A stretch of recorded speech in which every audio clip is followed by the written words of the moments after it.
Hello and welcome back to today's session of the NPTEL course, Introduction to World Literature. In the previous session, we started discussing the short story The Wall, written by Sartre, the existentialist philosopher, the French philosopher. And today we come back to look at it and also look at some of the narrative elements and the existential theories which make the reading more complete. As we wrapped up the session in the last session, I also left you with one missing link, which was to identify that ironical twist which entirely changed the course of the story. So if you've read through the story, you would also know that there is something which happens in the middle, right after midnight, after the sentence is being pronounced and before the execution takes place. There is this moment when Pablo decides just to have some fun, to engage in some farce, and this is what he does. I looked at them with curiosity as insects of a very rare species. I told them, I know where he is. We are talking about Ramon Gris. He's hidden in the cemetery, in a vault, or in the gravedigger's shack. It was a farce. I wanted to see them stand up, buckle their belts, and give orders busily. They jumped to their feet. Let's go. Moles, go get 15 men from Lieutenant Lopez. You, the fat man, said, I'll let you off if you're telling the truth. But it'll cost you plenty if you're making monkeys out of us. So this is something that Pablo had done just to be farcical, just to make a mockery out of, as the story itself says, just to make monkeys out of those officers. He wanted to see them stand up, buckle their belts and go about it as if they're going to find Ramon Gris. But much to our surprise and much to the irony of this story, towards the end we get to know that Ramon Gris was actually found hiding in the cemetery and he gets shot dead. And Ramon Gris is someone with whom we already saw that Pablo, he shared a bond.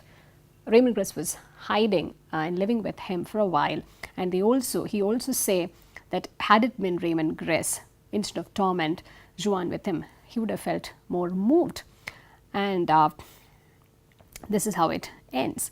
He gets to know that his life has been saved, and at the cost of Pablo's life. And this is not something which he did deliberately, but still it is his doing. And this is the dilemma that the story at some level is trying to explore as well. We get to know from whatever narration, whatever details that we get through the narration, that this is not something that Pablo had intended to do. This is not something that he had plotted out. He had no intention and no reason to get Ramon Gris into trouble. But we get to know that inadvertently, Ramon Gris gets killed, and through that process we find Pablo saving his life as well. This is the existential question that this story leaves with us at some level. But of course, as we mentioned towards the end of the previous session, this was also seen as a flaw by a number of admirers and detractors of Sartre, that it did not really fit in, that it was not one of his representative texts where we find his existentialist theories being exemplified. And look at the ending again. Everything began to spin and I found myself sitting on the ground. I laughed so hard I cried.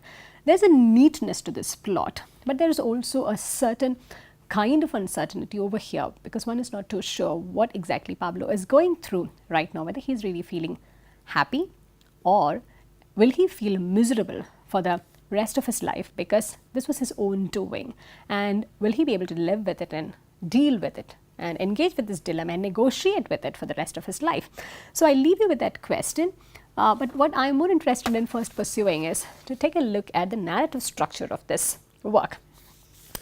The Wall, like a number of other short stories by Sartre, it's written in the first person, and this also seems like an excellent choice for any work which gives a voice for existentialist agenda, because it's very, very personal, very, very intense.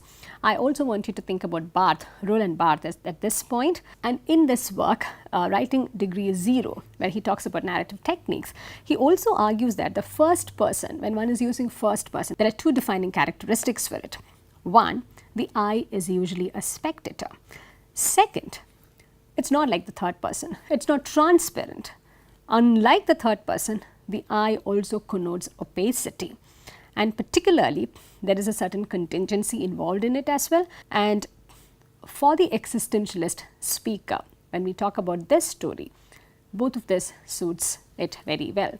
Pablo is a spectator and he is very opaque as well. There's no way in which we would get to know what Pablo is exactly like. There's no way in which we would ever get to know what Pablo felt throughout that night and how he reacted when he gets to know that he has been saved, that he is not going to be shot dead, and instead Ramon Gris has been shot dead.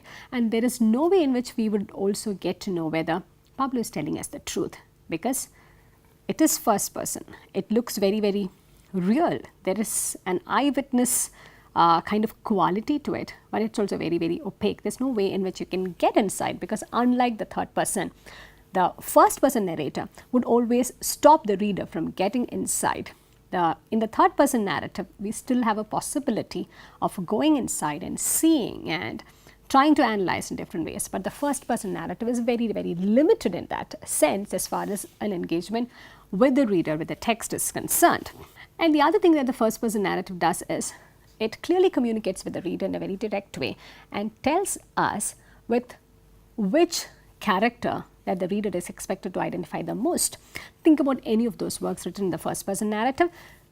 It is most likely that you identify the best with the character who is also the first person narrator, because that is what the author had intended it to be in the first place. Think about any of the ways of narration, whether it's a short story or whether it's a movie. There is this way in which it's already intended that the viewer, the reader, should be identifying himself or herself with certain characters, and that purpose is achieved through various means, the first person narrative being one of those. And this narrative structure, it's not a unique kind of a narrative structure, it is something that it shares with almost all kinds of literary works. There's a big challenge right from the beginning of the story till the end. There is a character, a protagonist, who's also the first person narrator, the speaker. He is the I, but he is also destined to die. He's been sentenced to death. So this is very, very tricky when it comes to the narration. In Albert Camus' Stranger, in fact, there is a first person narrator who begins narration the same way, and he has to end his narrative before his execution, and that's how the plot gets designed.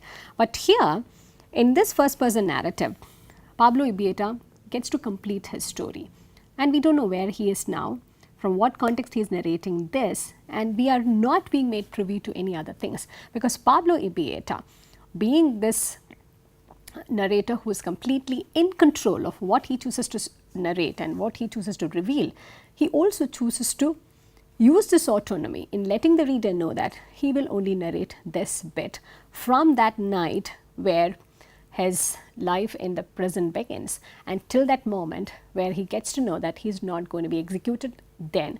And we clearly have no idea about what happened to him after that, when he was taken to a regular court, as we get to know from the story.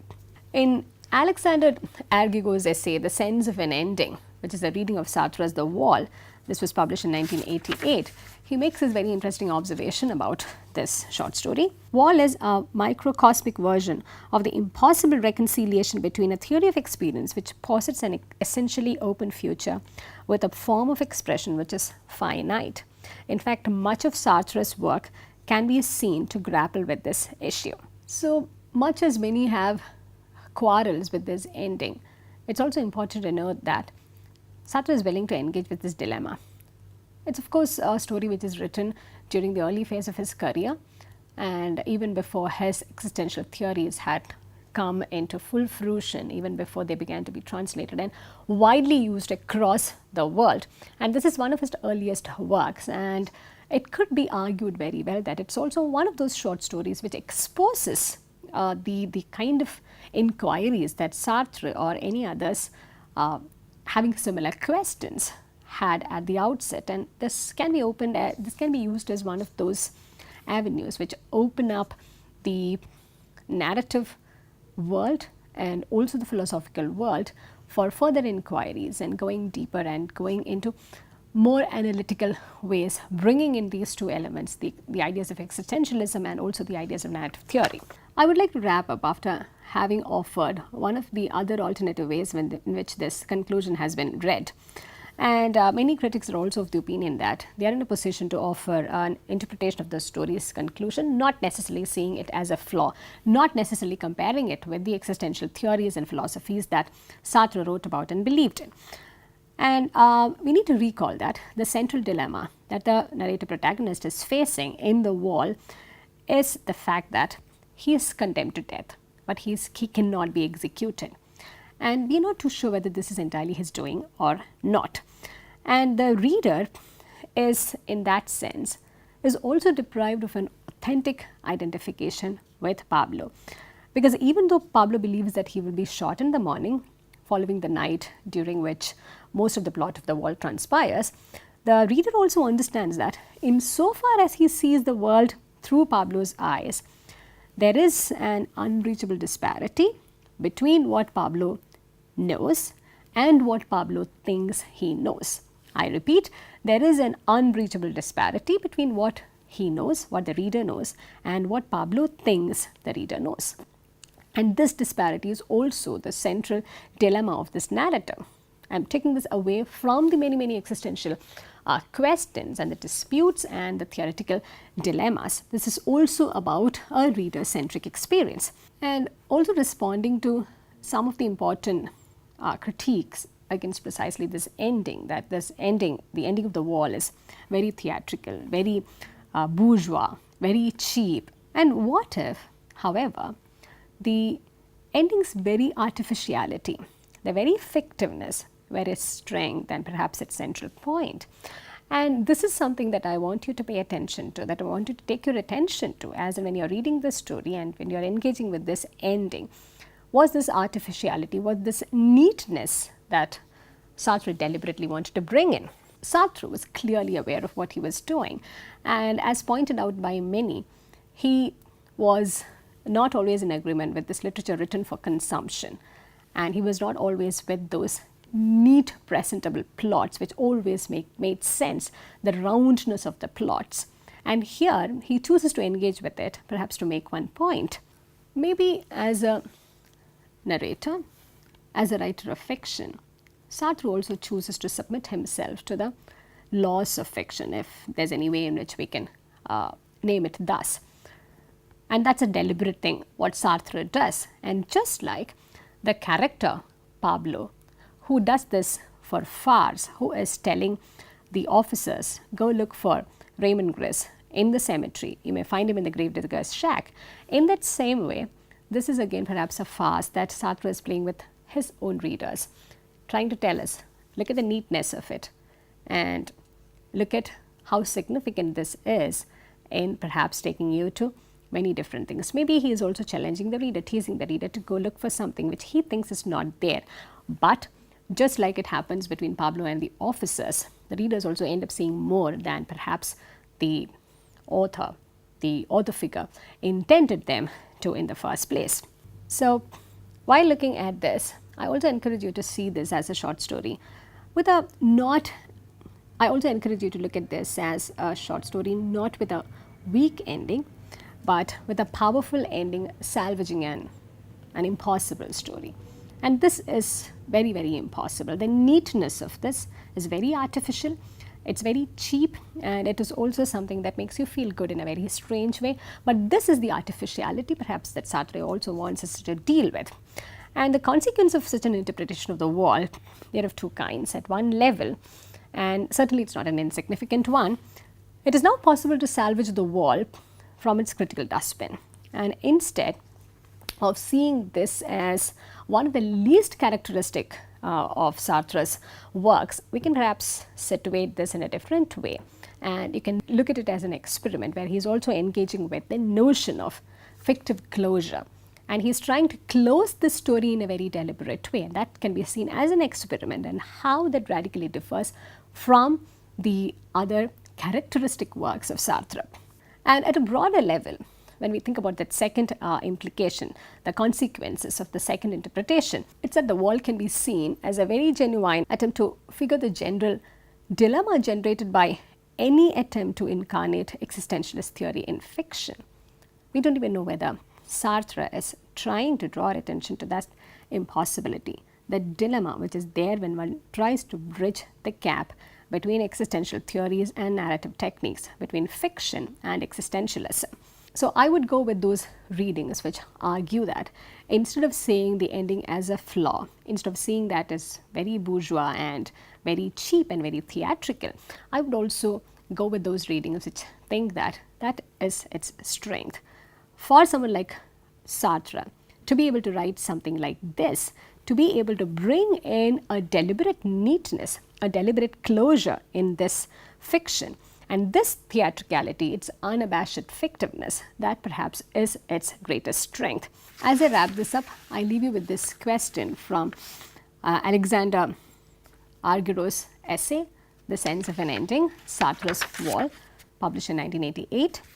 Furthermore, if, as opposed to Kant, we hypothesize that the aesthetic drive in humans is not an isolated phenomenon, then the wall compels us to ask why the organism, which according to Sartre creates its most genuine existence when it refrains from repetition and fixity, is the same organism which creates art, a mode of experience that is by definition framed, that is immured within its own limits. The Wall is a short story which gained significant attention and drew a lot of critical flack because of the ending. And it's the ending, I believe, which makes this a very strong one in terms of this narrative experiment, in terms of this deliberate narrative fictive closure that it brings in, even to the extent of asking uncomfortable questions which forces us to link existentialism and narrativity. With this, we also wrap up today's lecture. I thank you for listening and I look forward to seeing you in the next session.